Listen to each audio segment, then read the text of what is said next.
Olá, sejam bem-vindos ao Conexão Sinop Podcast, um podcast patrocinado, agora sim, formalmente patrocinado pela Urbano Norte, por isso vocês estão vendo esse copinho aqui.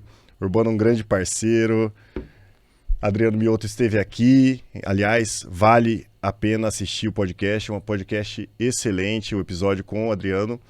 E agora, parceiros oficialmente, patrocinador oficial aqui do Conexão Sinop Podcast, vocês vão ver mais a marca da Urbano Norte aqui, a gente vem trazer brindes e tudo mais.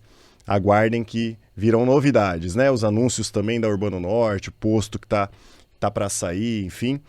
Qualquer novidade a gente vai apresentar aqui para vocês. E também patrocinado pela Imóvel Imobiliária e pela Escola Gradus Vita, Educação Infantil e Ensino Fundamental. Hoje eu tô aqui para bater um papo com o Igor Foleto. Igor, que é um jovem empreendedor, 25 anos, empreendedor, empresário por trás da Roma Peças e da Fobel Esportes. E a gente vai bater um papo. Seja bem-vindo, Igor. Muito obrigado. Vai ser um prazer bater um papo com você aqui, né? Empresário também. Então a gente vai conseguir trocar muita ideia e espero acrescentar na vida de alguns aí. Tenho certeza que vai sim. Já compartilha esse podcast com os amigos, dá uma curtida aí, deixa o seu like, porque eu tenho certeza que o conteúdo vai engrandecer você e aqueles que você enviar. Bom, Igor, seja bem-vindo mais uma vez. Vamos começar, eu começo todos os podcasts, todos os episódios, né? Perguntando da sua conexão com o Sinop, da sua história, sua trajetória, o que te trouxe aqui, se é daqui mesmo, não Sim. é? Aí você já aproveita e fala um pouquinho dessa sua trajetória pessoal. Tá, bom, eu não nasci em Sinop, né? Eu nasci em Vilhena, Rondônia. Então, a minha trajetória aqui em Sinop, se eu não me engano, começou em 2010 ou 2011, se eu não me engano.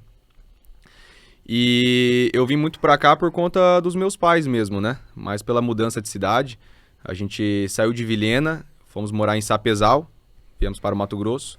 E lá de Sapezal a gente ficou acho que um ano e meio, e aí já migramos para Sinop. Então, a mudança realmente não foi muito pela minha escolha, né? Mas sim pela escolha dos meus pais. E também por ver essa oportunidade de ser uma terra fértil, né? E próspera. Então, eles vieram para cá com o início, né? De começar a vender silos, secadores, enfim. Então, foi aí um pouco o primeiro contato meu com Sinop. Foi mais ou menos nessa época aí. Já nessa linha do agronegócio, né? Fornecendo para... mas eu era mais novo, né? Sim. Então, tinha 10, 12 anos na época. Então, mas já viemos para Sinop já com meu padrasto nessa linha de frente de silos, né? Então, Certo. já construía silos. E aí você depois continuou estudando? Qual que é a sua formação? Você chegou já ou foi empreendendo direto? Conta um pouquinho da sua trajetória profissional, né? Trabalhou no agro, não? Bom, eu sou formado em engenharia civil, né? Então, sou engenheiro civil por formação. E eu comecei a faculdade com 17 anos, né? Tinha acabado de terminar o terceiro ano, comecei a faculdade com 17 anos. E neste início eu fazia meio a meio, né? Eu fazia a faculdade à noite e durante o dia eu trabalhava. E nesse tempo de trabalho durante o dia eu trabalhava com meu padrasto, né? Então o meu primeiro contato ali com agro, né, realmente, foi no setor ali de projetos. Então eu fazia engenharia civil e fazia projetos, desenho no AutoCAD. Então eu fazia os projetos layout para as obras que meu padrasto orçava, vendia, enfim. Então meu primeiro contato realmente foi na área ali de desenhos, né? Então a partir do momento ali que eu comecei a faculdade, realmente comecei a me aperfeiçoar em engenharia civil, mas não era tanto meu foco em engenharia civil. E sim, eu usava ela mais para a parte de me aperfeiçoar nos projetos em si, mas eu gostava do dia a dia ali da empresa, né? E não tanto ali em ser um engenheiro civil realmente. Bom, e para quem não entende nada de agronegócio, né? Porque pode acontecer das pessoas estarem assistindo, não, apesar de morarem aqui em Sinop, não entenderem muito bem o que é exatamente um silo e o que vocês, nisso aí que vocês trabalhavam e desenhavam, né? Para quem são os principais clientes, para que serve? Bom, o silo, né? Basicamente, ele é construído dentro de uma fazenda ou dentro do local onde o produtor ele precisa construir e basicamente ele é para aumentar, né, os ganhos, né, do produtor. Então, hoje o produtor ele colhe, né, os seus grãos e ele precisa armazenar os grãos em algum lugar. Se ele não tem essa unidade armazenadora, ele precisa armazenar com algum terceiro, né, que vai comercializar os seus grãos, enfim. Então, o silo ele é um amplificador de lucros do produtor, né? Então, basicamente, quando a gente fala de silos, né, não é só o silo em si. Ele é uma unidade armazenadora de grãos. Então, quando a gente fala silo, é mais para a turma já entender que, poxa, ele tem um silo. Mas não é só o silo que ele tem na fazenda. Ele tem que ter um silo, ele tem que ter um secador, ele tem que ter uma máquina de pré-limpeza. Todo o processo ali dele receber o grão, limpar o grão, secar o grão e armazenar o grão depois. Para que daí ele comercialize no melhor momento dele. Então, ele é como se fosse uma estocagem que o produtor tem dentro da sua fazenda para que ele consiga vender o produto no melhor momento ali, né? No melhor momento do mercado, onde o preço da soja estiver mais alto. Se ele não tem isso, ele tem que carregar e mandar para algum lugar, ou que vai armazenar ou já para venda, né? Quando ele não tem, ele acaba ficando às vezes na mão ou de cooperativas, né, que ele é parceiro, ou às vezes de algumas outras empresas que ele vai ter taxas sobre isso, né? Seja taxas de armazenamento, taxas de limpeza, de secagem, e isso acaba só fatiando, né, o lucro dele ali. Ou ele, às vezes, já vai vender no momento, se ele tiver algum contrato fechado, ele está colhendo, dali ele já vai embarcar o soja dele.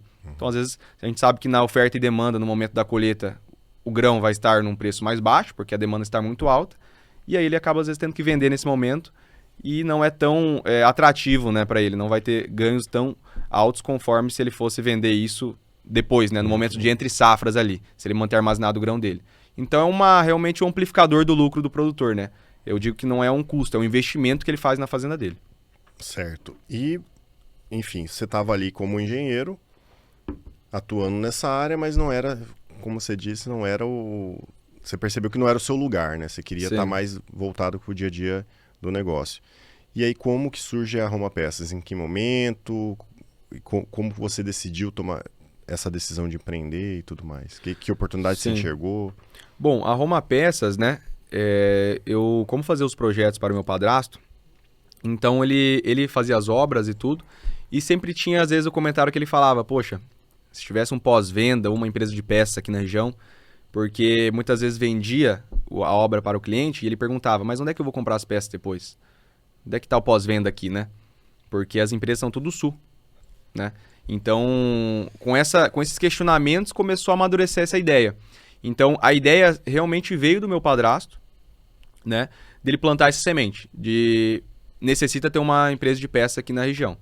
Então, no início, eu fazia projetos, enxerguei essa oportunidade, porque eu via que realmente era algo que não parava, toda hora tinha obra, e cada vez mais pessoas plantando e o déficit de armazenagem crescendo, não acompanha esse plantio. Então, eu vi uma oportunidade ali.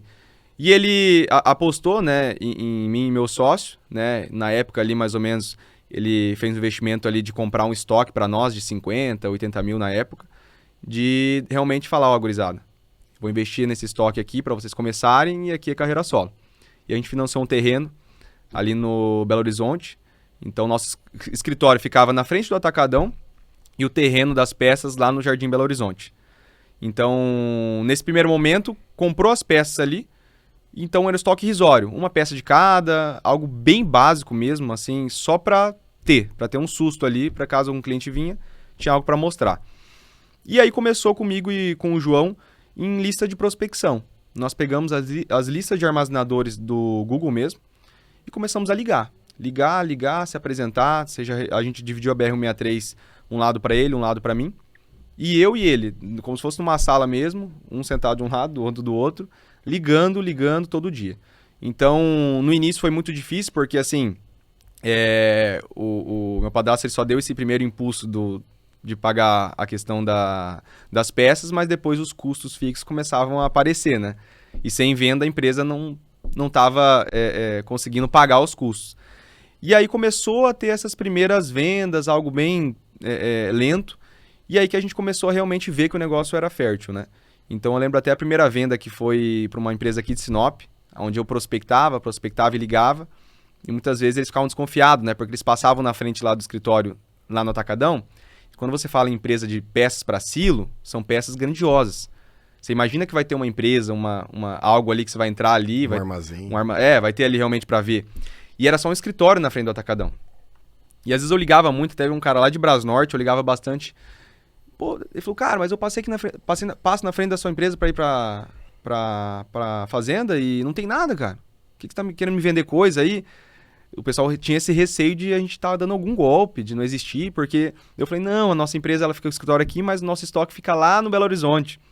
Daí a gente pegava o cliente, levava lá no Belo Horizonte, E lá era basicamente um terreno baldio, com as peças lá no terreno baldio. Não Não tinha nada. cobertura, nada? Nada. Tinha só realmente um terreno baldio e as peças ali, porque são peças em aço, né? Então, e brita. Basicamente era isso o estoque. E aí a gente, nessa primeira venda minha, né? Foi algo que, foi uma empresa aqui de Sinop que pediu pra mim, falou, eu liguei e ele falou, você tem esse parafuso? Que era pra silo? Eu falei, tenho. Não tinha, né? Ele falou, tenho. Daí ele falou bem assim, não, então vê, faz o orçamento. Eu falei, não, então passa os dados, assim, sensado. Deu uma enrolada no telefone, peguei os dados, beleza. Aí eu liguei numa casa de parafuso aqui de Sinop, né? Liguei lá e falei, quantos que é esse parafuso? Ah, tantos reais. Fiz vezes 2, passei o orçamento. Ele falou, não, você traz aqui pra mim? Eu falei, levo. Mas era um valor irrisório na época, 500, 600 reais, né? E aí peguei o carro, fui levar lá pra eles, entreguei tudo. Aí beleza, era final da tarde, até eu cheguei em casa, eu até fiquei animado, porque foi a primeira venda minha realmente do negócio, minha, né? E aí o cara até mandou uma mensagem, pô Igor, mas não é esse parafuso que eu precisava, é uma cabeça diferente, tem que ser outro diâmetro. Falei, meu Deus do céu, primeira venda já tá dando cagada, né? E aí eu falei, não, tranquilo, troco pra você amanhã. Daí eu fui de manhã buscar os parafusos, voltei, levei lá na casa de parafusos, falei, ó, comprei errado, troquei com eles, voltei lá e entreguei pro cliente. Então foi muito engraçado que foi ali que foi é uma venda baixa, mas foi algo que me marcou bastante. Porque eu era eu era bem novo, né? E foi o primeiro contato ali comercial realmente. Porque antes era um projeto. Eu ficava ligando e ninguém orçava, ninguém dava atenção. E ali foi um momento que eu liguei e o cara falou, você tem esse parafuso? Eu falei, tenho. Então desde o início a gente sempre teve essa... Eu sempre falava pro João, né? Ó, a gente é uma empresa pequena, mas com cara de grande. Então o cara ligava pra gente, tem tal coisa? Tem. Mas tem pra entregar hoje? Ó, não tem, vai ter na carga que tá chegando pro meu estoque na semana que vem. Nem tinha carga chegando pro estoque. Mas aí a gente comprava rápido e entregava na próxima semana. Mas essa sensação de sempre ter tudo à pronta entrega, de você realmente ter, foi algo que marcou a gente no início da gente sempre estar oferecendo para os clientes. Então, às vezes o cliente ligava para nós, ô Murilo, e falava bem assim, cadê minha peça? Daí até no telefone eu falava, tem que falar com o setor de expedição, os meninos do estoque. Mas quem era o pessoal do estoque era eu e o João. Nós fazíamos o financeiro, o estoque, suprimentos, vendas, tudo. Então, às vezes, a gente tinha que passar isso para o cliente. Imagina eu falar para o cara, não, eu não despachei ainda, eu tenho que descarregar carga. A gente sempre dava o ar que tinha várias pessoas envolvidas. E aí eu dava risada, que teve uma vez que o cliente ligou para mim e falou, Igor, eu não recebi o boleto, tem que passar... Eu falei, vou passar pro financeiro falar com você. Daí eu tinha um outro e-mail do financeiro que eu mandava os boletos do financeiro. Então, começou pequeno, né? Mas sempre com essa sensação de ser uma empresa grande. E aí foi ganhando força. O João começou também a vender bem. E aí as empresas começaram a ter reconhecimento. E a gente começou a atender todo o Mato Grosso. Daí começou a engatinhar, vamos dizer assim, o nosso negócio. Qual que foi a primeira venda grande, assim, que marcou vocês? Falou, agora o negócio engrenou. Porque a primeira venda, ser a venda dos parafusos, é uma coisa, né? Dá essa sensação, pô, fiz a primeira e tal. E foi um ticket baixíssimo e deu problema. Mas é assim mesmo, que bom, sim, né? E te ensinou alguma coisa para você depois poder fazer a venda grande. Mas em que momento que vocês falaram, agora o negócio, pô, essa aqui é um pedido grande, isso aqui... Agora o negócio começou a ficar sério, né? Deu aquele frio na barriga ali. Sim, sim. A outra venda grande que eu lembro, assim, foi uma venda do João, para uma empresa lá de Matupá, que eu acho que eram 80 ou 100 mil reais. Que eram umas chapas, enfim. E ele fechou as chapas, né? Era uma chaparia de Headler, e essas chapas foram furadas errada.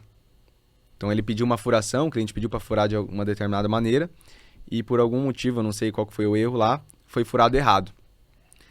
E aí chegou essa chapa, o cara estava em cima da safra já para colher o grão, precisava estar com o equipamento já montado, e aí foi entregue as chapas, o João mandou, só chegou as chapas, já despachou as chapas, e chegou lá com os furos errados. E aí era uma venda de um valor alto, 80 mil, e com os furos errados.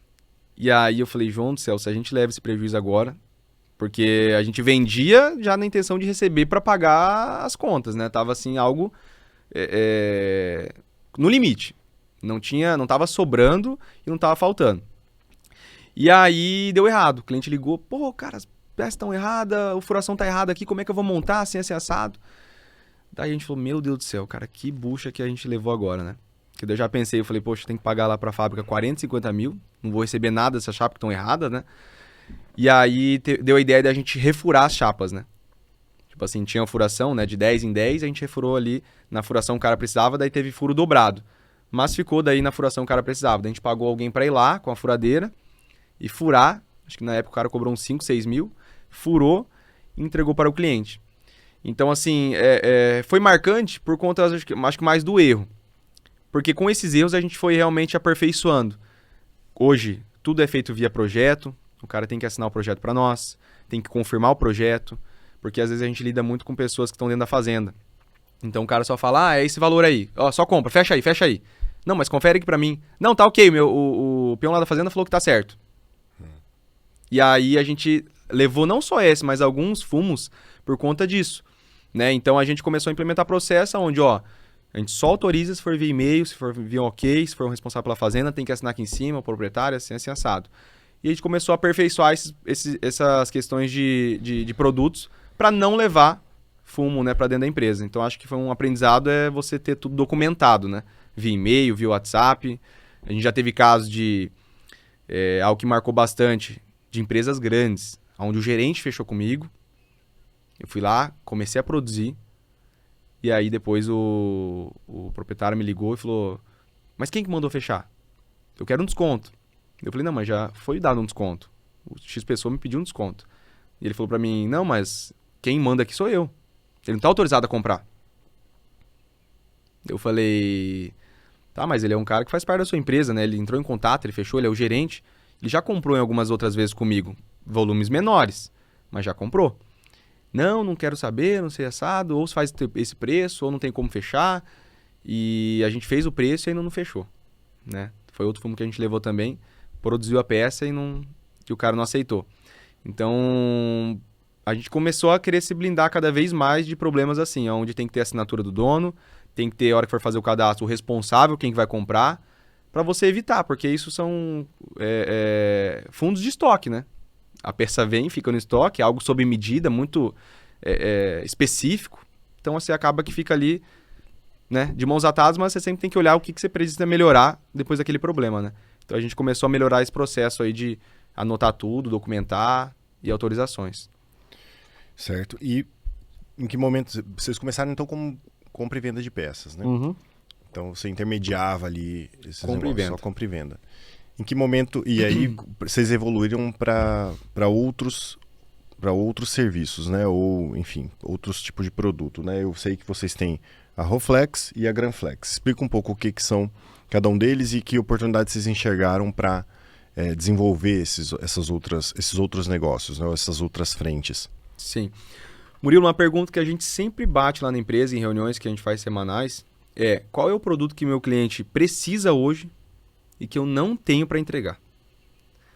E é uma pergunta que a gente fica toda vez se fazendo para criar aquele senso de o que dá para a gente melhorar aqui, né? Ou qual que é o processo que dentro da empresa que uma outra empresa tem e que eu tenho que fazer porque precisa melhorar. E a Roflex foi a primeira, ela é uma marca da empresa, foi uma marca que a gente criou, porque a gente ficava muito na mão, às vezes, de comprar um produto que já era feito de determinada maneira e a gente poderia melhorar nada, porque era daquele jeito. E nesse pensamento de querer entregar melhor, qualidade, tecnologia, a gente foi lá e criou uma marca própria da nossa empresa, a Roflex. Hoje todos os produtos são carimbados com a nossa marca Roflex, alguns produtos são importados, então a gente conseguiu melhorar a tecnologia, mais qualidade para os produtos e trazer para o cliente, é da marca Roflex. Tem uma marca, tem um procedimento. Porque às vezes quando você fica muito... Não, é da empresa Roma. Às vezes fica aquela sensação de, tipo assim, não tem marca aquilo lá, sabe? Tá comprando e vendendo, mas não tem uma marca. Então a Roflex, ela foi um projeto que começou da gente ter realmente uma marca e para fortalecer depois no nível Brasil. De não só a Roma vender, mas sim outras revendas poder vender da nossa marca com nossos produtos, entendeu? Então foi aí que saiu realmente a Roflex.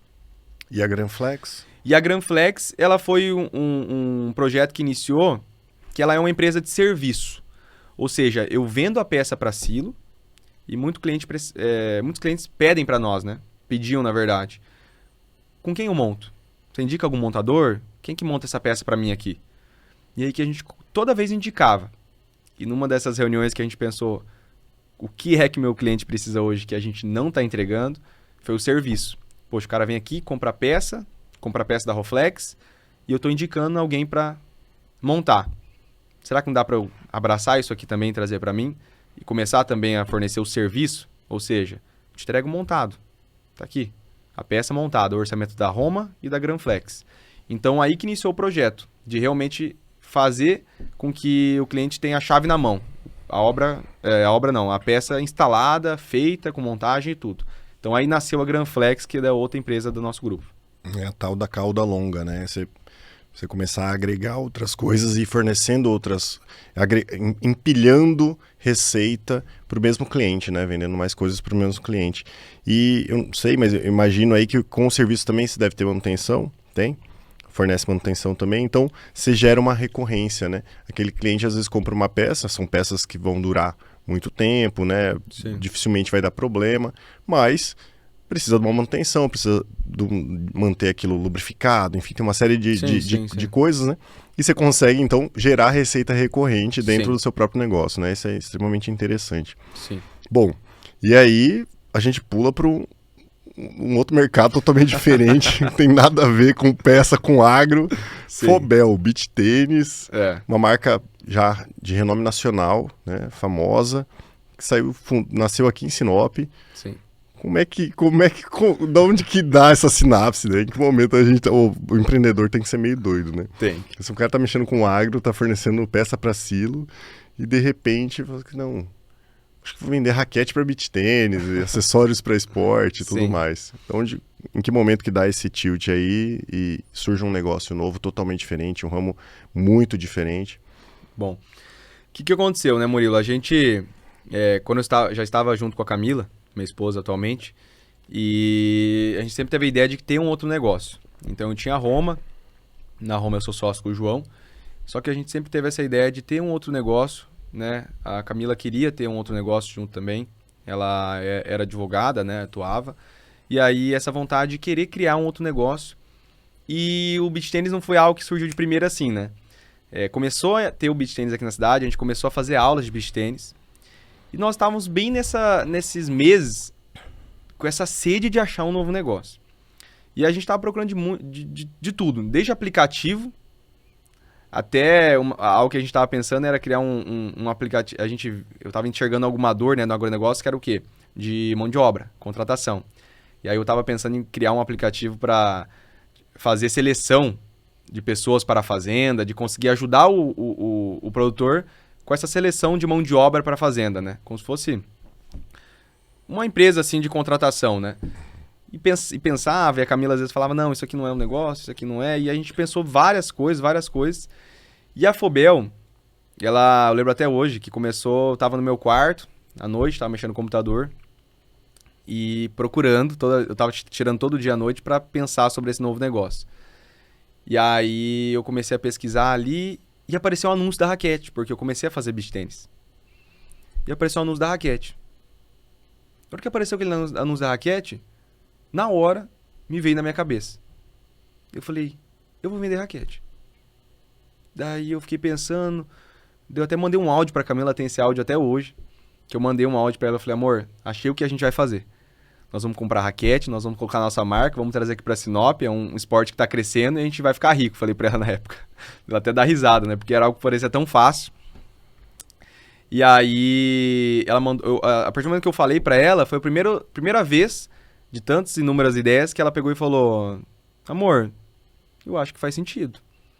Porque a gente tava vendo esse movimento aqui de Sinop, desse esporte, que até hoje não para de crescer. Uhum. É um dos esportes que mais crescem no Brasil. E eu comecei a enxergar algo diferente ali, dos outros esportes que não possuem, que é a família. É um dos poucos esportes onde você consegue unir a família facilmente. Porque às vezes no futebol você não consegue unir toda a família, né? Às vezes puxa muito pro lado do homem, de sair com os amigos, de fazer, de jogar ali às vezes um futebol. E o beach tennis ele começou a ser esse ambiente de vô, pai, filha, filho, jogar, amigos. E a gente começou a jogar, né? Fez uma quadra ali do lado da outra casa que a gente morava e começou a praticar o esporte, né? E começou a gostar, começou a ficar toda semana a jogar. E aí realmente eu vi a oportunidade ali, que eu falei, cara, é um negócio que tá crescendo muito. E aí eu tive uma conversa com um professor de beach tênis aqui, que é o Mariano, que ele dava aula pra mim.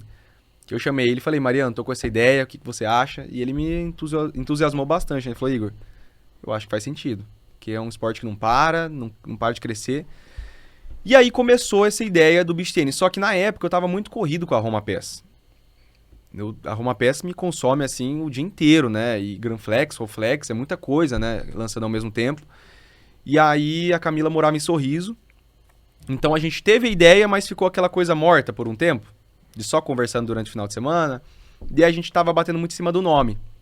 Qual vai ser o nome? Pensamos em vários nomes. E aí o Fobel veio do meu sobrenome Foleto, né? F-O. Uhum. E o Bel, que o nome da minha mãe é Mabel. Em homenagem a ela. E aí, dando a ideia do nome, que tinha que ser um nome rápido, curto, 4 ou 6 letras no máximo, para que o cara conseguisse pegar. E aí a Camila veio para Sinop, para morar em Sinop, junto comigo. Daí eu falei, amor, larga essa advocacia, vamos investir nisso aqui, eu vou colocar meu dinheiro aqui, vamos para cima, mas eu preciso de você para tocar o dia inteiro isso aqui enquanto eu tô na Roma. Porque a gente só via isso à noite. E chegava em casa à noite moído e não tinha tempo às vezes de ver tudo que você queria ver. Falei, então vai atrás de fábrica, vai atrás de indústria, China, vamos, né, vai atrás desse negócio que vamos investir e vai ser eu e você. E ela começou a trabalhar, daí largou realmente a advocacia, né, e começou a trabalhar durante, a gente trabalhou 1 ano dentro de casa, sem falar pra ninguém. Nem pra, a minha mãe ficou sabendo às vezes no meio do negócio, mas nenhum amigo sabia assim de nada. Então a Camila, ela ficou por um tempo, muita gente achava que ela não tava às vezes nem fazendo nada, mas ela tava trabalhando em casa nesse novo negócio. Então foi algo que a gente construiu porque era uma marca, né? Não é algo que eu comprei e vendi pronto. Eu tive que fazer uma marca nova, é uma marca Fobel aqui de Sinop, com as nossas características. Então desenhar raquete, desenhar roupa, desenhar vestuário, overgrip, munhequeira. Você tinha que lançar algo completo, né? Então foi algo bem desafiador, mas que, graças a Deus, a Fobel foi crescendo e crescendo. Na hora que lançou aqui em Sinop, todo mundo levou um susto, meus amigos. Falou, o que é isso, cara? Falei, mexer com beach tênis. Eu falei, não, vou começar a mexer com beach tênis agora. E aí, foi um negócio que só foi crescendo. Cada vez mais. E hoje a Fobel, graças a Deus, ela tá em todos os estados já do Brasil. 80% das nossas vendas são revendedores. Já vendemos para fora do país, para Orlando, para Texas, já vendemos para Itália. Então a gente começa a ter esse movimento agora, não só em Sinop, mas sim fora também. Então é um projeto que, graças a Deus... E eu não digo que está fora do agro, tá? Muita gente fala, mas nada a ver. Mas o que eu percebi, analisando que eu vejo as vendas da Fobel e vejo as vendas da Roma? Muito das vendas da Fobel são para pequenas cidades do Mato Grosso. Pequenas cidades onde eu vendo Roma Pass. Muitos clientes da Fobel são clientes Roma Pass. E eu digo até a maioria às vezes. Então, o que a gente observou? Cidades menores, né? Às vezes cidades como Itapurá, Tabaporã, cidades onde 80% do negócio é o agro ali dentro, né? Começou a abrir uma quadra de beach dentro dessa cidade. O pessoal, produtores, começaram a se reunir entre família e começaram a jogar beach tênis à noite, durante o final de semana e à noite. E começaram, eu vejo cadastro lá na Fobel, que são clientes da Roma, que compram a nossa marca. Então o beach tênis virou um esporte de lazer, né? Por ser fácil de você colocar dentro de uma fazenda e ser fácil de começar dentro de uma cidade. Então a gente vê muitas cidades pequenas no Mato Grosso que consomem o beach tênis e a gente até tem piadinha, né? Do pessoal do agro que joga beach tênis, enfim, o produtor Nutella, né? Mas é a realidade. Porque é um esporte onde ele pode se exercitar, né? Ter um pouco de saúde, sair um pouco da vida ali do agronegócio e estar mais próximo da família, né? Então eu não vejo como algo distinto, mas sim algo que vem se complementando. E assim, na hora que eu estava fazendo a pergunta, eu já sabia, assim, no fim das contas, negócio é negócio, né, cara? Empresa é empresa, você comprar e vender peça, comprar e vender acessório ou raquete, artigo esportivo, é basicamente a mesma coisa. Achar bons fornecedores, desenvolver bons fornecedores. Na raquete é a mesma coisa, desenvolver bons fornecedores, encontrar colocar a sua marca. A mesma coisa que você faz em uma, você faz em outra, né? Sim. Isso é muito interessante aí para quem está assistindo, porque se vocês pararem para pensar, a gente abordou vários assuntos aqui, né? Como que começa um negócio? Cara, essa visão de startup, né? E as pessoas acham que startup é só tecnologia. Essa visão de começar pequeno, começa com o que você tem na mão. Cara, uma empresa gigantesca como a Roma começou com 60, 80 mil de estoque, uma outra peça, né? E 60, 80 mil você não monta um estoque muito grande, como você falou, Não. uma peça de cada. Às vezes uma peça é um valor desse, É um né? valor Se desse. for uma coisa maior. Mas começa com o que tem na mão, senta a bunda, liga pro cliente e começa a oferecer, cara. Primeira coisa é isso. E às vezes antes, e como você disse, antes de ter o produto, você pode fazer a venda, né? Sim. As pessoas, mas o que que eu tenho uma ideia miraculosa de um negócio aqui que eu não posso contar pra ninguém, não sei o quê. Cara, pega o telefone, Sim. liga pro cliente e vê se ele tem essa necessidade. Fala assim, cara, é o seguinte, eu tenho uma empresa assim, é assado, você pode nem ter, né? Mas, Sim. eu tô vendendo peças pra isso aqui. Qual que tá o preço? Beleza, você já consegue fazer minimamente um levantamento ali de fornecedores, saber quanto que você poderia cobrar e tal. E venda, né? E vai pra cima. Vendeu, faz o pedido. Simples assim, né? Coloca sua margem e faz o pedido. Então, as pessoas complicam demais, muitas vezes, o empreender, abrir um negócio. Sim. Mas, na verdade, você precisa começar, né? Precisa dar o primeiro passo, precisa fazer a primeira venda, né?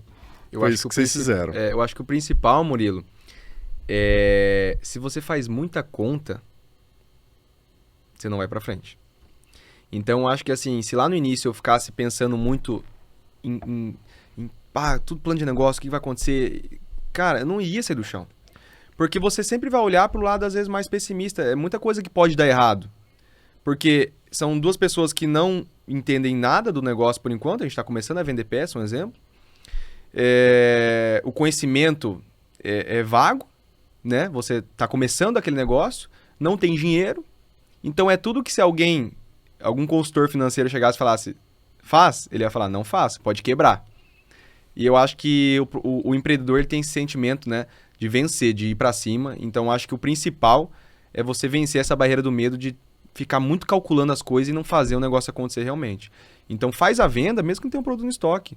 Claro, falando a realidade para o cliente, né? Não mentindo, né? Mas você dá esse pontapé e gerar receita. Muitas vezes tem muita ideia que você fica guardando para si, e ideia sem ação não muda nada.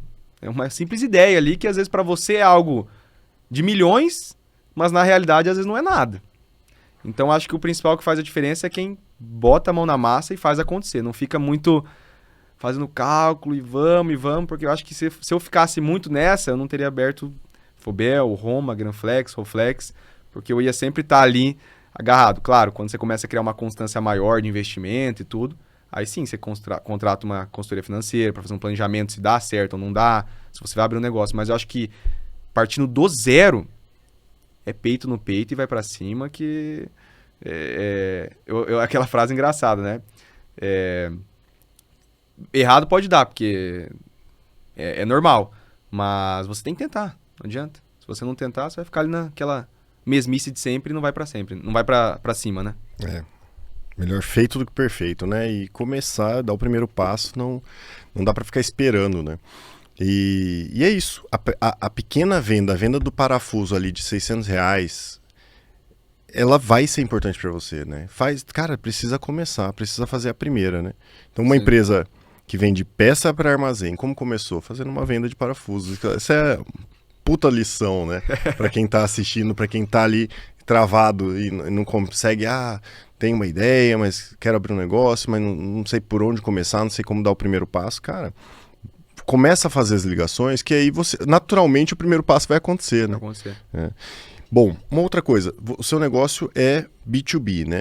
É para empresa. Você vende para empresa tanto na Roma Peças ou é para o consumidor final? Na Roma Peças ela é um pouco... E você atende revenda também, né? Não, mas eu acho que o nosso foco maior da Roma Peças hoje, 90%, 80%, é cliente final. Certo. Entendeu? E a Fobel já é mais para... A Fobel já é mais B2B. B2B. Então hoje a Fobel atende muitas revendas em todo o país, né? Onde elas compram nossos produtos para revender na cidade. A gente tem ali o site, tem cliente final que nós atendemos também. Aqui na região acaba que é nós que atendemos, então a gente tem uma percentual de cliente final aqui. Mas o foco principal é revenda. Porque o produto precisa estar dentro de uma loja e às vezes você não consegue atingir um cliente, vamos dizer, lá de Maceió, às vezes só pelo site.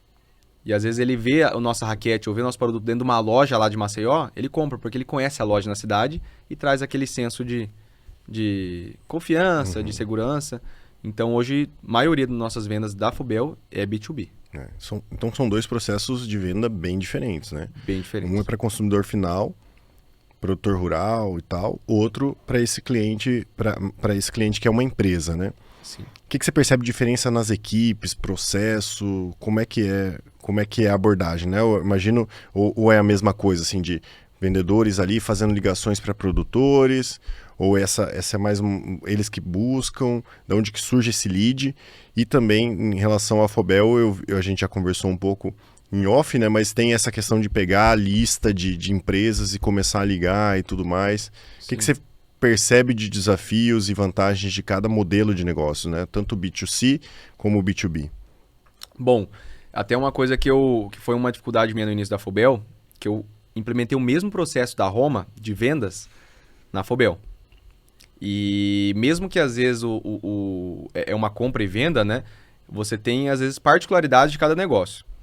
Então na Roma começou muito nessa ligação, de ir para frente, de ligar, de ir atrás do produtor e ficar se apresentando, mandando e-mail, mandando WhatsApp e catálogo, né? Na Fubel também inicia assim.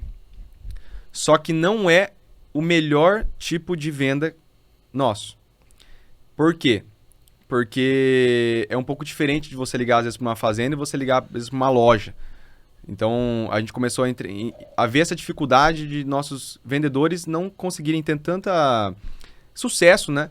Fazendo ligações, indo atrás. E aí que nós começamos a entender que a Fubel ela teria que migrar mais para essa prospecção via digital. Aí que eu comecei a ver que realmente ela muda um pouco a curva da Roma. Já a Roma ela tem o digital também, mas o foco da Roma é mais ligação, né? O pessoal está no digital, a gente está lá bem ativo, mas as maiores vendas são realmente via prospecção, ligação ou no tete a tete. Já a Fubel, hoje, toma-se conta digital. Então, a gente, por meio de listas ou por anúncios, né? A gente consegue filtrar a revenda que quer a gente e liga para eles para fazer essa apresentação e prospecção. Então, eu comecei a observar que eu precisava de uma equipe muito maior para a Fubel, para vendas, porque o universo digital, você sabe, né? Ele é imprevisível. Até a gente começou a colocar um valor no marketing, eu tive que pedir para parar, porque começou a vir muito lead, muito contato e os vendedores não estavam dando conta. A gente estava ficando esgotado e não conseguia atender. De ficar leads para trás e não conseguir ligar, porque não é só ligar, você tem que ligar, tem que se apresentar, se dá certo, ele vai dar continuidade. E aí já tem mais 30 lá para você atender. Então, a Fubel ela tem essa particularidade de ir mais pro digital, e a Roma, ela tem um pouco digital, mas o dela é mais presencial, vamos dizer assim, né? Essa parte mais só de ligação, enfim. Então, eu vi essas diferenças nos processos de vendas entre as duas. Certo. Em relação aos planos para o futuro, o que vocês têm em mente aí para a Fubel? Quais são o que vocês miram, onde vocês querem chegar? E depois a gente fala também da Roma, o que vocês imaginam para o negócio no agronegócio, né? Vamos primeiro pela Fubel. Sim. E aí depois eu quero saber da Roma também. Tá, a gente tem que dividir os assuntos, porque... Bom, para a Fubel, né, nosso foco principal é ser a maior marca de beach tênis, né? Então, nós sempre começamos com esse projeto de ser a maior marca de beach tênis. E hoje nós estamos entre uma das melhores marcas, né? Então, a gente vê comentários de clientes, de fornecedores. Então, nós estamos entre as melhores marcas. Mas, além disso, nós não visamos só o beach tênis. Nós queremos também abrir o leque de outros esportes. E não ficar só aqui no beach tênis. O beach tênis ele é nosso negócio principal, é nosso core. Mas nós queremos abrir para... tanto que as nossas roupas já são feitas para isso. Corrida, academia, outros esportes, ciclismo.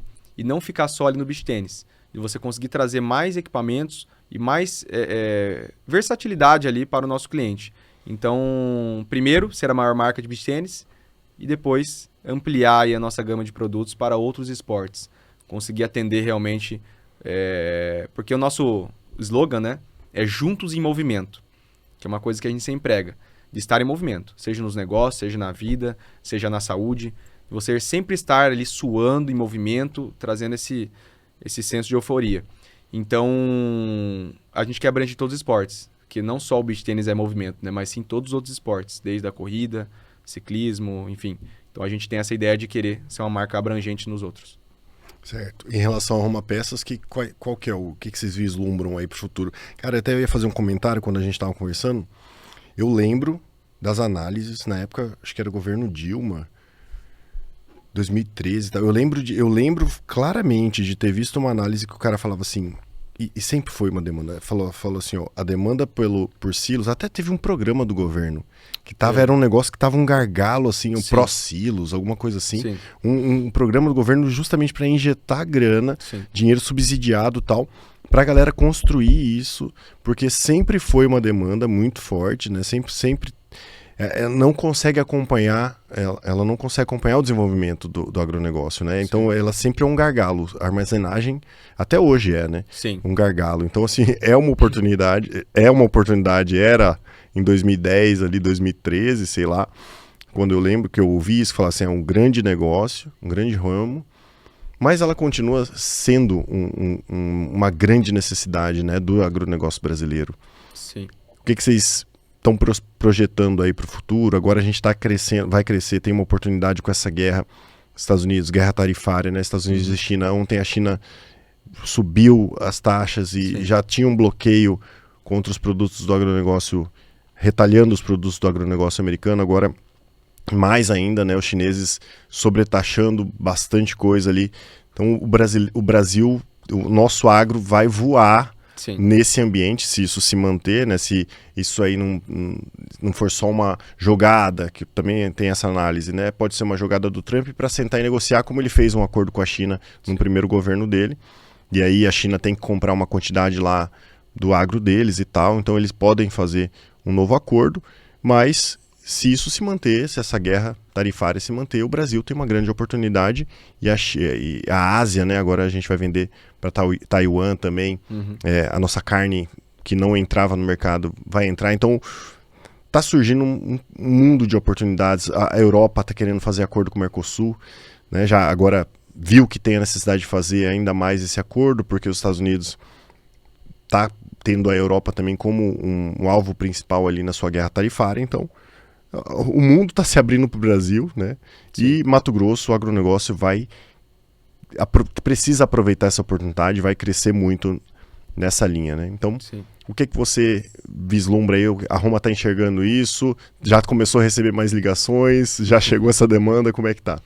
Bom, o déficit de armazenagem no Brasil ele é relativamente alto. Se eu não me engano, essa safra está estimada em 310 milhões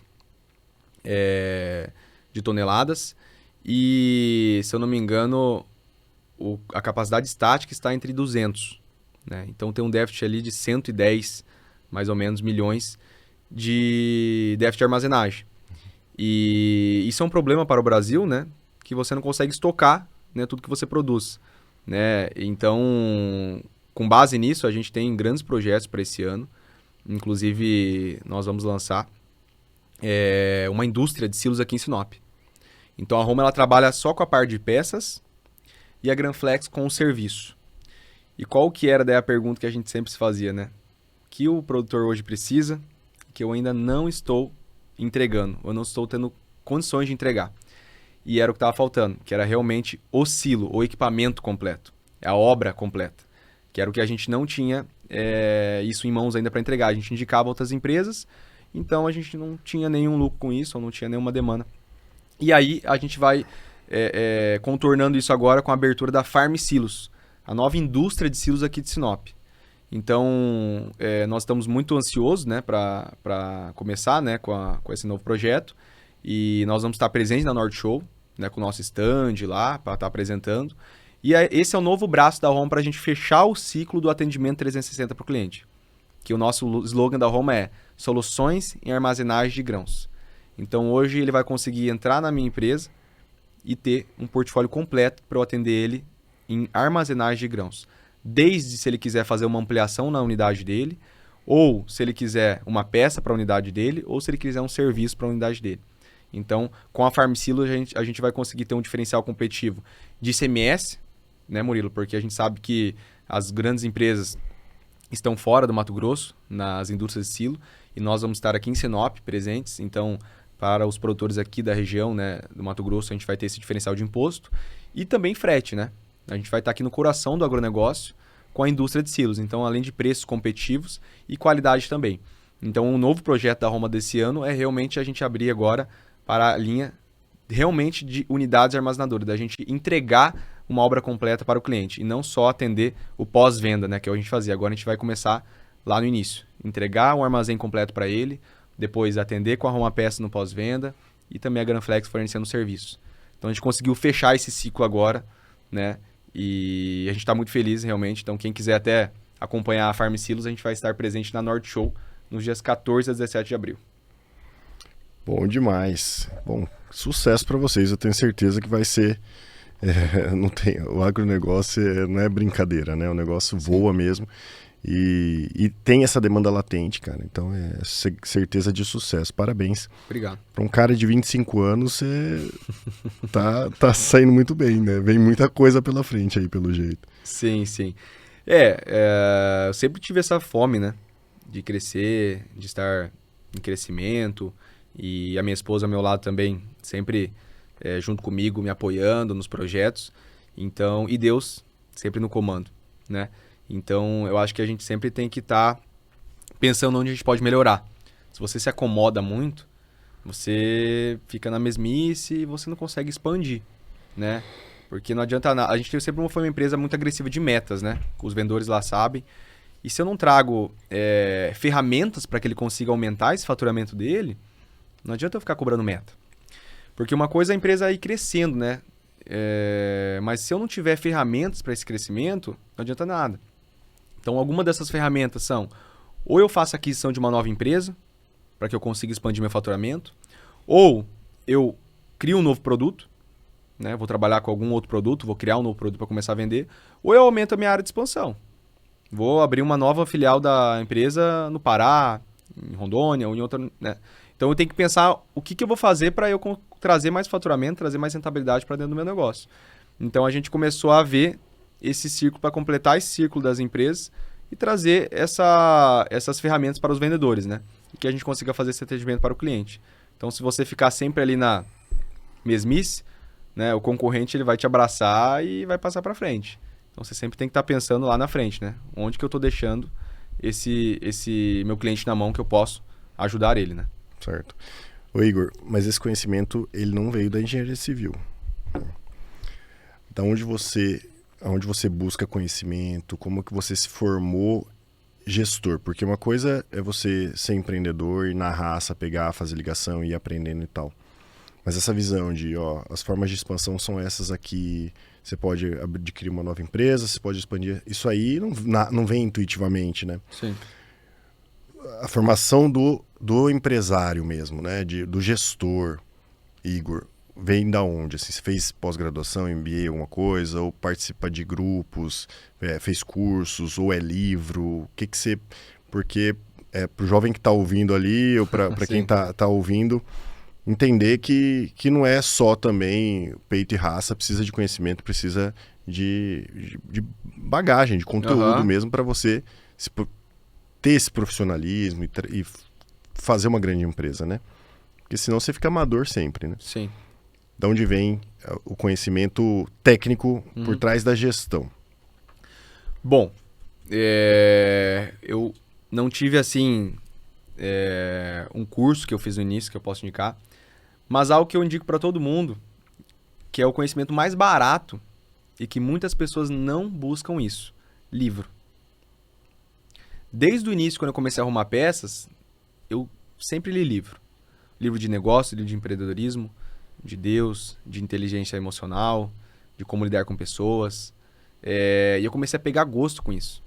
Então eu tenho até hoje um caderno de anotação que eu termino o livro e eu faço o resumo do livro.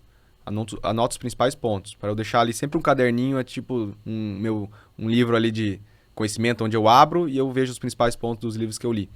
Então, uma dica para jovem empreendedor é ler. Em livros, ele é um conhecimento muito barato. Você pensa, o cara demora às vezes 10 ou 15 ou 30 anos para escrever um livro ali. E você paga ali 50, 60 reais. Tem curso mais barato que esse. E você consegue se dedicar em casa, de você ler com tranquilidade, fazer anotações, né? Então, eu adquiri esse conhecimento, claro, não só com os livros, mas no dia a dia da Roma. Porque foi levando soco na barriga, né? Então, no início da Roma, a gente estava tendo problemas de formação de preço, onde a gente estava fazendo os preços dos produtos tudo errado. Eu fui lá e contratei uma consultoria. Falei, o que estou fazendo de errado aqui? Porque não está dando lucro. A gente está vendendo, mas não sobra nada. E aí eles fizeram uma consultoria, um DRE, um planejamento e ajustaram a formação de preço para a gente. Começou a andar. Então, mas tudo isso com base em leitura, em buscar conhecimento. O primeiro curso que eu fui realmente fazer de empreendedorismo foi no ano retrasado que eu fiz. Mas eu já estava muito mais maduro, né?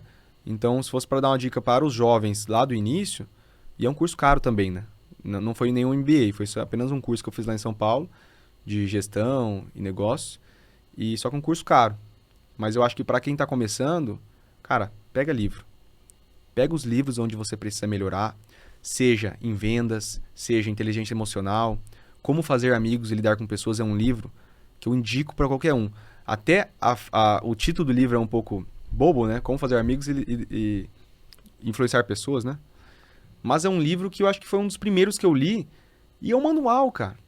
Um manual para o cara se dar bem nos negócios. De como você tratar bem uma pessoa, como você ser apresentável. E eu falo que a oportunidade, Murilo, ela pode até passar na sua frente. Mas se você não tiver ali com fome e atento à oportunidade, ela vai passar e você não vai agarrar. E se você estiver toda hora buscando esse conhecimento, lendo, envolvido com isso, você toda hora vai estar ali vendo oportunidade aonde ninguém está vendo, né? Às vezes eu posso estar falando uma coisa aqui, você está vendo uma oportunidade. Às vezes eu posso estar falando para outra pessoa, a pessoa está ali, só ouvindo como qualquer um.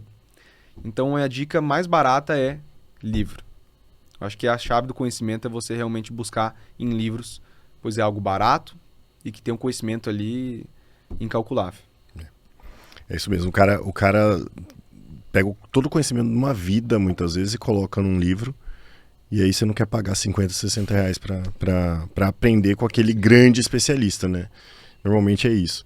Bom, vindo agora um pouco para a pessoa física, né? Você falou da Camila, sua esposa, aliás, quero deixar um convite aqui, porque ela que estava à frente da Fobel desenvolvendo esse negócio 1 ano, então quero entender também um pouco sobre isso. Camila já tem certeza que está assistindo também, fica aí o convite para você vir aqui, vamos marcar essa agenda. Inclusive a minha esposa fala, cara, você só entrevista homem. Eu falei, são os contatos que eu tenho, vou fazer ligação, mas Camila, venha que a Isadora quer assistir podcast com mulher também, então a gente precisa conversar, falar sobre mulheres empreendedoras aqui, né? Com certeza. Mas a importância, né, desse tripé também, você falou de Deus, e se realmente a fé, Deus é um pilar na nossa vida, né? Na vida de qualquer empresário, você ter tranquilidade para trabalhar, tranquilidade para desenvolver seus negócios, você precisa estar bem, né, espiritualmente, você precisa estar bem na sua família, no seu relacionamento também, que uma família destruída, não adianta nada um negócio bom com uma família destruída, né? Então a família em primeiro lugar e tudo mais. Vocês têm filhos? Tem planos de ter filhos? Vai nascer agora a Maria Luísa, dia 25.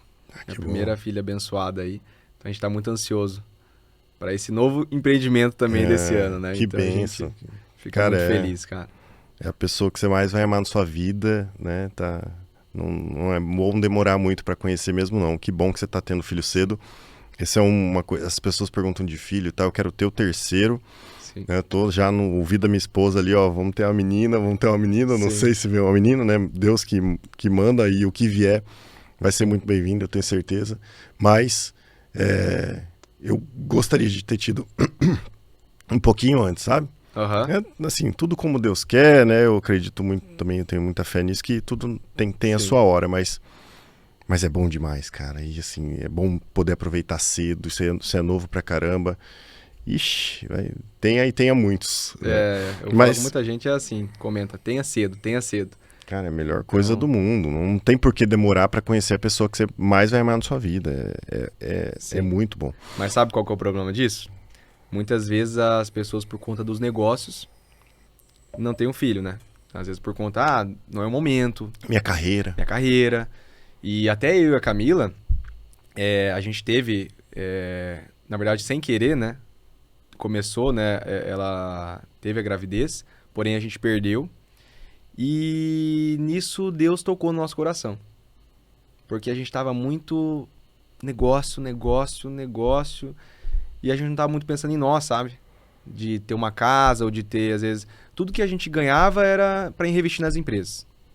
Ganhava e reinvestia em empresas. E eu comecei a ficar muito... A gente começou a ficar muito só nisso, sabe? E eu falo que Deus sempre tem... Ele conversa com você de algumas maneiras, né?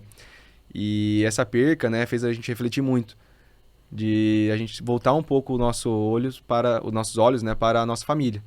De você comprar um terreno, começar a investir um pouco mais no seu lar, ver como que você pode melhorar, né, dentro de casa.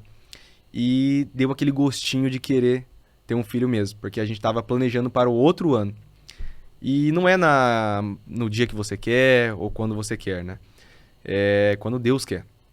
E tudo tem um propósito. Então, às vezes a gente deixa... porque eu não tô preparado. Cara, você vai ser preparado.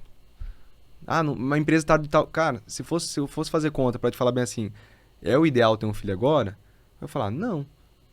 Mas Deus quer e eu tenho certeza que vai ser uma bênção. Não vem pra atrapalhar. Pelo contrário, vem pra te impulsionar. Pra você ter alguém pra acordar todos os dias, né? Eu acredito que você tem esse sentimento... E eu acho que é um grande problema, às vezes, de todo mundo pensar isso. Não é agora, não é hora. E às vezes deixa pra mais tarde, né? E quando você tem um filho mais tarde, você não consegue ter aquele aproveitamento que, igual você tá falando que você queria ter mais, né? De ter mais cedo pra você aproveitar mais, enfim. Então acho que quanto mais cedo, melhor mesmo. É muito bom. E eu quero ter...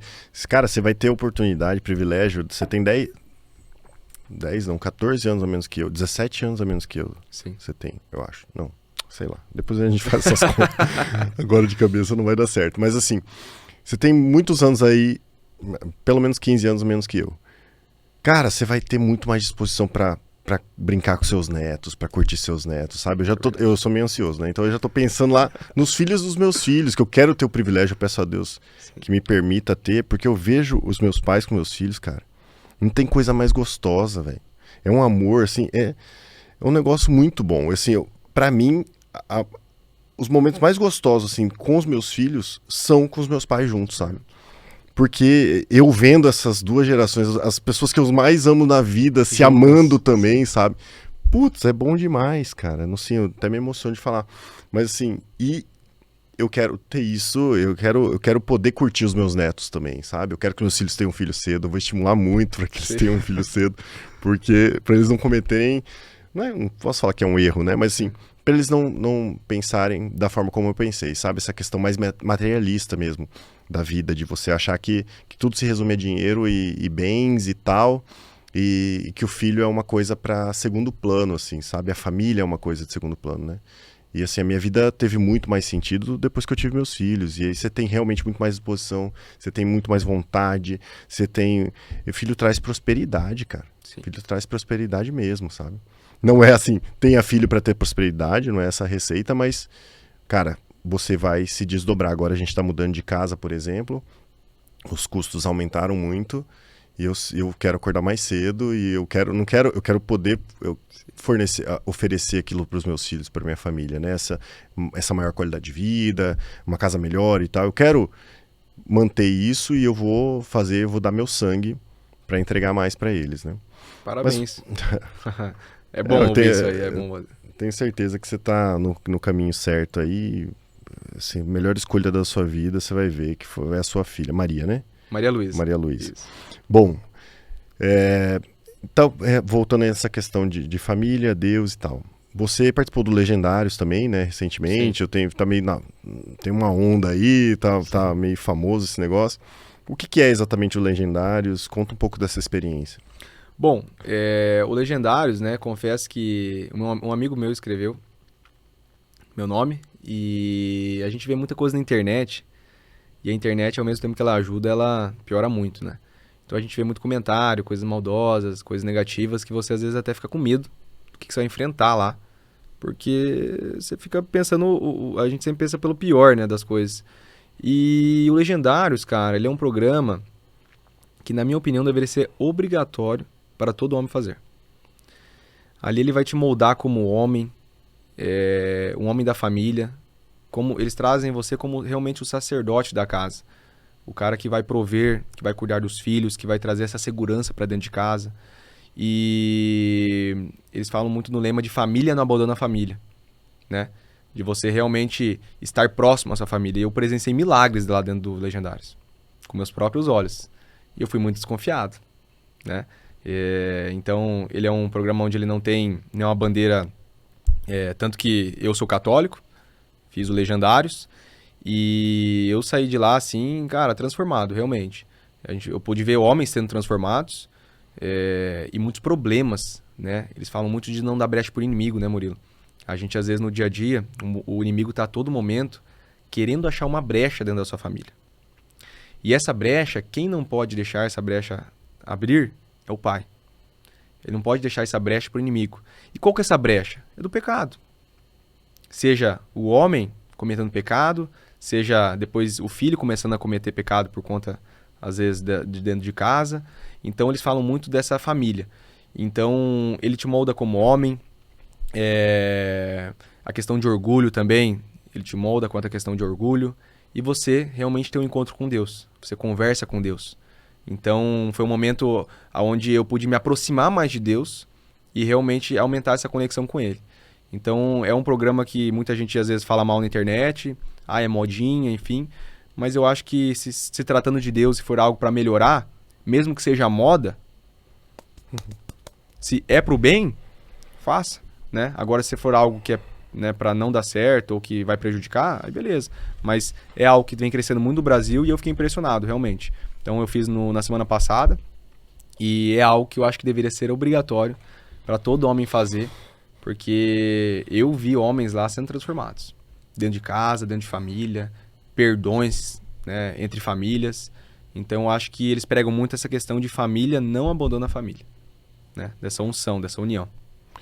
Cara, essa questão a gente vê a masculinidade, né? Ela foi sendo destruída, assim, um pouco. Os homens, um pouco por serem muito mimados, talvez, né? A gente vem de uma geração que sofreu muito e aí os filhos foram meio super protegidos e aí criou homens fracos, talvez, né? Enfim, tem N fatores aí também, mídia, tudo, né, lutando contra e tudo mais. Você vê uns discursos feminismo mesmo, né, querendo os mais radicais, né, assim, destruir a imagem de um homem que, cara, você acaba destruindo a família mesmo. Criando um homem fraco, você tá fadado a ter uma família fraca, né? E assim, voltar pro básico, voltar para Deus, voltar para a Bíblia, né? Na Bíblia tá tudo, bicho. Você tem ali as informações todas que você precisa para ter um manual, para ter uma vida boa, para construir uma família boa, uma família sólida, né?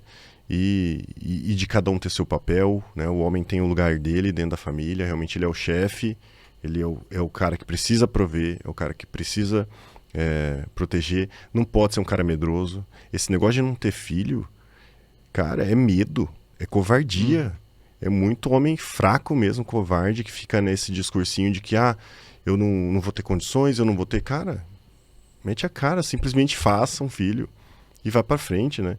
As pessoas não ficavam fazendo conta, matemática, cálculo. Tem gente que faz cálculo de quanto que é pra ter um filho, pelo amor de Deus. Simplesmente tenha, né? E seja feliz, né?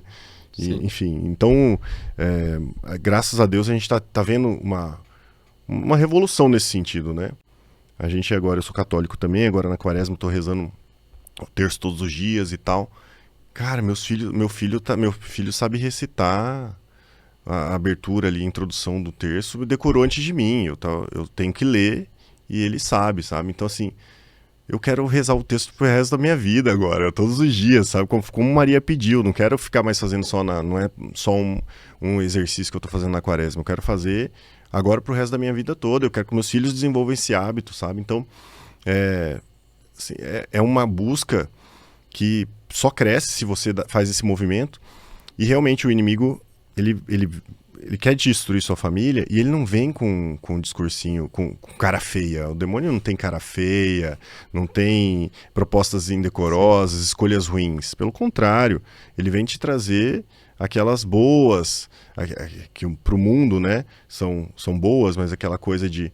Né, pro marido vou destruir mostrando uma mulher, uma jovem, bonita, interessada, vai se aproximando, né? É ali que ele vai tentando mostrar uma porta, né? Ou esse caminho, é o caminho dos prazeres, né? De, enfim, infidelidade, essas coisas. E mesmo a mentirinha, aquela coisa que você vai contando aqui, uma mentira, outra mentira, não sei o quê. Então, cara, uma vida reta, uma vida sem pecado, né? A gente tem que buscar isso e não pode ser clichê ou achar que é... impossível. Cara, não é impossível ser santo, né, velho? Assim, não é. Temos muitos exemplos de pessoas que foram santas. É só pegar e seguir o manual, tá ali, tá tudo escrito, né? Então, você consegue evitar o pecado, né? E depois que você enxerga isso, cara, dá medo também, porque você tem que abrir mão de muita coisa. As provações vão vir muito mais, uma demanda muito maior, né? E você vai ser tentado de outras formas, muitas vezes, inclusive, dentro do... Hoje eu estava vendo mesmo uma pregação que fala assim, às vezes você começa a fazer, por exemplo, jejum, penitência, não sei o quê, e aí você começa a se achar o máximo, então a soberba Sim. também já vem, cara, viu? O inimigo vem aí também falando assim, cara, como você é bom, ó como você... Olha como você tá virtuoso, você tá conseguindo fazer o jejum, a penitência. Então agora traz essa glória para você e tudo mais. Então é uma guerra espiritual. O tempo todo a gente está vivendo e a gente não pode ir vivendo sem considerar isso, né? Então a questão espiritual é um pilar mesmo que a gente tem que ter dentro da nossa casa, dentro dos nossos negócios. Você concorda com isso? Concordo, assim, a gente... que você comentou, né, sobre a questão de pecados, né? É aquela questão, eu vi muito, né, isso nos Legendários, pornografia, né? Pornografia na vida do homem, traição, adultério, pecados como soberba. Então, é um programa onde bota o cara no lugar dele, né? E realmente faz ele repensar nas coisas básicas da vida, onde todos são iguais, né? E criar realmente homens fortes e não homens frouxos, igual você falou. Poxa, fazendo conta, se vou ter filho, se não vou. Poxa, cara, filho é uma bênção de Deus, né? E eu também tô rezando o terço, né, agora na quaresma. E eu tô me aproximando muito, cara, de Deus. Conversando com ele mais, sabe? Cada vez se aproximando mais. E, igual você comentou, né? O pecado, todo momento, ele tá ali te tentando puxar de alguma maneira. Seja na soberba, que é onde ele pega muito. Que às vezes você começa a fazer uma coisa e você já começa a achar, às vezes, é melhor que uma outra pessoa, mas você é um mero qualquer ali no meio de todo mundo. E quanto mais você aproximar realmente de Deus, aí falando um pouco dos livros, a partir do momento que a gente teve aquela perca, né, lá atrás, eu troquei o livro. Peguei a Bíblia. Comecei a ler mais a Bíblia. Antes eu não lia tanta Bíblia. Então eu comecei a me aproximar muito. E se todo mundo soubesse, né, cara, o conhecimento assim que tem dentro da Bíblia, das passagens, de tudo que está ali escrito há anos, descrito como que você tem que seguir, tudo ainda resolve problemas hoje. Então, é algo que eu acho que deveria ser obrigatório. Todo mundo deveria acordar de manhã, abrir a Bíblia e realmente ler uma passagem ou algum versículo ali, porque traz tanto ensinamento e traz essa proximidade com Deus, e que você começa a ver o mundo de outra maneira, né? E você começa a fugir dos pecados, né? Então você começa a ter provações onde você confia em Deus, que você vai passar por aquela provação. E às vezes a pessoa sem Deus dentro do mundo dos negócios, ela acaba se apavorando muito. Ela acaba ficando perdendo a família, porque está ficando nos negócios. E eu acho que Deus, ele sempre tem que estar em primeiro lugar. Então eu acordo de manhã, eu já faço uma oração, faço meu terço. À noite também eu faço uma oração antes de dormir. Na segunda-feira na empresa é obrigatório, todo dia de manhã na segunda-feira já fazemos uma oração, um Pai Nosso. E ser grato, né? Por a gente estar aqui vivo, acordado, pra gente realmente ter a oportunidade de estar fazendo um podcast agora, é você agradecer essas pequenas coisas que você começa a dar valor realmente. E a soberba é algo que o homem sempre tem que estar cuidando, porque ela tá toda hora ali querendo te... Qualquer coisinha que você faz, você quer subir num pedestal, né? Então é o que o diabo mais adora. Então sempre tem que estar ali nessa conexão com Deus para que você não dê brecha para o inimigo. Então acho que o espiritual ali é tudo, né? O Legendários mesmo, muita gente acha que é físico. Pá, é físico, vai subir uma montanha. Mas, cara, teve corpo de bombeiro lá, que tava junto com a gente na montanha, e que ele tava se achando que ia dar o máximo. Pá, já passei por coisas piores, né? O cara treinado para ser bombeiro. E ele no segundo dia falou pra mim, falou, Igor, é 100% espiritual, né, cara? Se você não tiver agarrado com Deus, você não conclui o Legendários. Porque ali, se você não tiver essa conexão com Deus, você não dá conta. Então acho que a gente tem que focar mais nesse espiritual e muitos homens deixam isso de lado, né? Eu acho que isso tem que ser algo prioridade. Eu vou fazer um retiro também, acampamento de oração da São Cristóvão, né, Marcelo? Foi. Marcelo é campista também, né? Diz que tem as pegadas aí de ficar correndo atrás de bicho, não sei. mas eu tenho certeza que é para engrandecimento espiritual, né? Então, na expectativa aí. Bom, voltando aqui para essa questão de empreendedorismo, para a gente fechar o podcast, você já deu aqui um conselho de buscar o conhecimento nos livros, eu tenho certeza que tem muito conteúdo aqui, dar o primeiro passo, tudo mais. Tem alguma última mensagem que você gostaria de deixar para quem está nessa fase aí, tem uma vontade, quer abrir um negócio ou quer abrir um novo negócio, né? Você tem muita experiência em abertura de novos negócios, já tendo o primeiro, o que olhar, o que observar em relação a um segundo e terceiro negócio, né? Eu acho que as dicas estão todas aí, quem assistiu o podcast inteiro vai saber, mas muita gente não assiste o podcast inteiro, então, para a gente deixar aí um arremate final, que mensagem você deixaria? Bom, eu acho que tem 4 pilares, né, de sucesso que uma pessoa ela deve prezar para realmente ela ter esse sucesso. O primeiro é ela ter Deus em primeiro lugar, ela estar alinhado nesse mundo espiritual. Eu acho que isso é primordial para que você tenha sucesso, não só na sua vida de negócio, mas na sua vida, né? Então esse primeiro pilar é Deus. Segundo pilar é a pessoa com quem você escolhe passar o resto da vida. Eu vejo muitas pessoas perdendo tempo ou sendo atrasadas, né? Às vezes por seu cônjuge, por pessoas que não estão na mesma ambiência que você, não quer aquilo que você quer. Um quer ter filho, outro não quer. Algo que está muito desalinhado, sabe? E pelo contrário, muitas pessoas que estão com o seu cônjuge dando super certo, é aquela pessoa que leva você para frente, que leva você para cima. Então esse segundo pilar é você saber escolher realmente com quem você vai passar, com quem você vai dividir os problemas. Eu acho que essa pessoa, ela te amplia, né, teu sucesso, ou ela decai. Terceiro, é a cidade onde você escolhe viver. Não adianta nada eu querer ser um corretor imobiliário numa cidade onde não tem tantos habitantes ou não tem nenhum empreendimento. Então é a cidade onde você escolhe viver, e Sinop dispensa comentários, né? Uma cidade muito próspera. E quarto pilar é o negócio que você atua, né? Não vá pelaquela conversa de faça o que você ama, porque você vai começar a aprender a gostar daquilo. No início, às vezes, você não vai gostar de algumas determinadas tarefas. Então, você realmente entrar num negócio onde ele tenha prosperidade, onde ele tenha fluidez, onde ele tenha crescimento. Assim como eu entrei no ramo do beach tênis, eu vi algo que poderia crescer. E não, às vezes, entrar em algum esporte que está em decadência ou que vai ser muito difícil de eu entrar. Então, acho que é você ver essa janela de oportunidades em qual ramo você atuar. Então, seriam esses 4 pilares. Deus, família, né? A pessoa que você escolhe ao lado, cidade e o ramo que você atua. Essa é a minha dica aí para os empreendedores. Tá ótimo, obrigado, Igor. E realmente, cara, assim, escolher negócios que tenham boas margens, né? As pessoas às vezes entram, eu vou abrir porque eu sei cozinhar e vou entrar no negócio de alimentação. Cara, vai conhecer, veja por quanto você vai conseguir vender um produto, porque é margem apertada no ramo da alimentação, né? Então, assim, escolher negócios que tenham boa margem de lucro, né? Aquilo que eu consigo comprar, comprou parafuso e dobrou o preço e a pessoa pagou, opa. Então eu tenho margem aqui de 50%, né? Sim. Do preço. Então as pessoas acham que a margem é de 100, né? É. Não, a margem é de 50%. Porque você vai vender, metade você paga o custo, Sim. metade é seu lucro, né? Sim. Na verdade é a margem que vai contribuir para o seu lucro, a margem de contribuição, né? Então entendeu minimamente, né? E cara, a internet tem tanto conteúdo, né? Tem tanta coisa.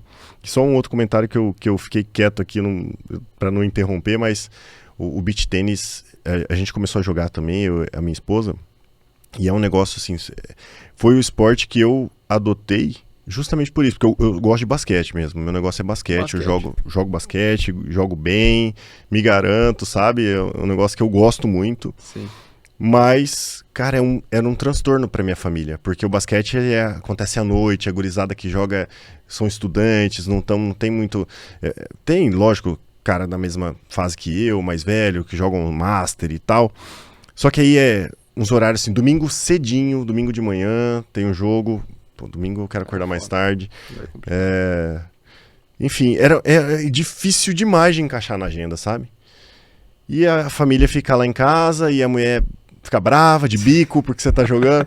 Então, largou sozinha com as crianças, né? Então, assim, o beach não, cara. O beach ela começou a gostar. Aí eu falei, cara, é esse esporte aqui que eu vou. Ela que começou. E eu falei, bom, eu vou entrar nesse negócio porque é a chance que eu tenho de a gente jogar junto e as crianças brincando, né? A gente tá morando agora, vai morar lá no Poemas, então tem quadra coberta, as crianças brincando aqui, e depois desce pro parquinho, e tá tudo bem também se forem ali no parquinho. Aí vai os filhos das amigas e tá todo mundo lá, a família toda reunida, os maridos das amigas delas estão jogando comigo, elas estão jogando... Aí tem um grupo do beach, enfim, vai virando um clã, né? Um clã. As testemunhas do beach, né? Isso é verdade. E aí começa a participar de campeonato e quando viu o que vai viciando, né? E você vai realmente criando um grupo de amigos e começa a conhecer novas pessoas. É um esporte que é maravilhoso, assim, ele... nos ensina muitas coisas e eu acho que vem para trazer a família novamente, essa unção da família, de estar todo mundo junto, de até da avó poder participar, de poder jogar beach tênis, que às vezes, qual esporte que você consegue incluir todos assim, tão facilmente? Igual você comentou do basquete, né? Acaba que dificulta, tem que acordar muito cedo, a mulher fica brava, assim, assado. Agora você poder ir junto com a sua esposa, aí não tem como ficar brava, né? Porque daí você tá jogando beach tênis, ela também tá jogando, então... eu acho que isso é um esporte que tem pra crescer e fomentar no Brasil. E a mulher começa a ter uma vida mais ativa também. A minha esposa virou corredora. Não por causa do beach, né? Não foi por causa do beach. Ela já tinha começado a correr antes. Mas assim, uma coisa puxa a outra. Você tá com uma vida mais ativa, você tá buscando outro esporte. Aí o beach, aquele primeiro dia é difícil, não sei o quê. Ela ficou meio desanimada. Mas engrenou com amizades e tudo mais, e a coisa vai, e cara, e o que você falou é exatamente, você conhece mesmo o mercado, e eu sou um case exatamente disso aí. Quando você foi falando, minha mãe veio pra cá, minha mãe mora em Cuiabá, veio pra cá passear. Cara, minha mãe tem 60 e poucos anos, e ela pegou uma raquete e começou a jogar lá. É democrático, né? Você tem o gordinho que tá jogando, tem o idoso, tá todo mundo lá. Isso é verdade, cara. Obrigado, Igor. Onde as pessoas te encontram? Onde as pessoas encontram as suas marcas? Bom, meu Instagram é Igor Foleto, né, normal, um F e um L, Roma Peças MT, Granflex e Roflex. E a nova empresa Farm Silos, que é a indústria de silos de Sinop. E partindo para o setor de esportes, Fobel Esportes, que é o nosso Instagram lá. Segue todo mundo lá, que a gente vai estar ativos nas redes sociais. Obrigado, Igor. Beleza? Obrigado pelo papo, obrigado por ter vindo. Foi um prazer conversar com você, cara. Eu agradeço. E a gente está aberto aí, à disposição, o podcast está aberto. Se quiser fazer uma parceria também de patrocínio, vai ser muito bem-vindo. Com certeza. E você não deixa de curtir esse episódio, compartilhar com os amigos se você gostou. E falar mais uma vez do nosso parceiro, deixa eu colocar o boné aqui, ó. Nosso patrocinador, Urbano Norte, que... foi o primeiro patrocinador oficial que está colocando dinheiro. Para quem não sabe, a Imóvel Imobiliária é uma empresa minha, a Escola Gratuita é uma empresa minha, mas a primeira empresa que está acreditando nesse projeto é a Urbano Norte, e a gente tem que honrar o patrocinador, e em breve a gente vai trazer cupom de desconto e uma série de outras ações aí para vocês. Um abraço e até a próxima. Abraço, Marcelo. Obrigado, até abraço. Até mais.